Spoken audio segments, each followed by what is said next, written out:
Bonjour à toutes et à tous, voici l'analyse du SP500 et de l'euro-dollar pour le lundi 14 avril. Le SP500 a fini par sortir de cette zone de congestion dans laquelle il était enfermé entre 1831 et 1888 points.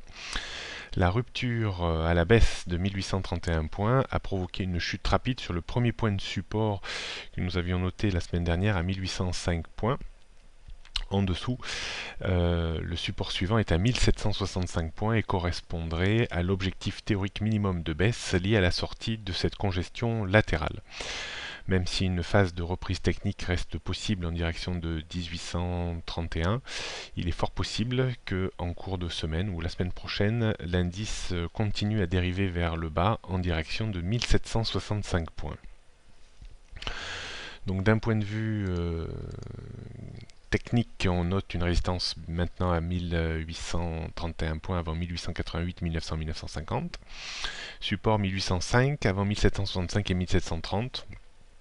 La tendance est repassée baissière en dessous de 1870 points.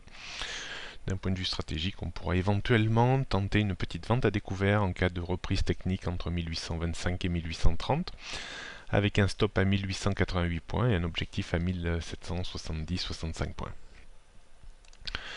Au niveau de l'euro-dollar a buté contre la grosse résistance oblique de long terme autour de 1,39.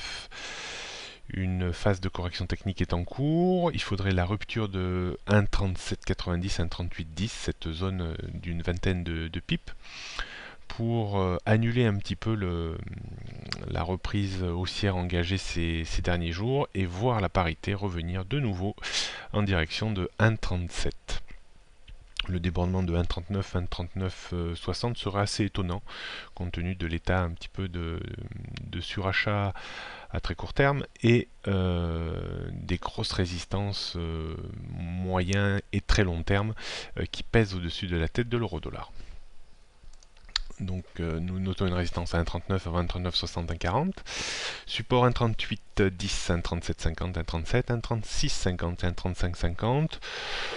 Même si au regard de ces derniers jours la tendance reste haussière, j'aurais tendance à dire que la tendance reste un petit peu neutre quand on regarde la parité évoluer depuis un mois maintenant. On évolue dans une zone de neutralité, disons, dont les bornes sont situées entre 1,37 et 1,39. Donc pas de stratégie pour le moment, on attendra quelques jours pour voir un peu le comportement de l'euro-dollar. Voilà, prochaines analyses demain. Bonne journée à tous.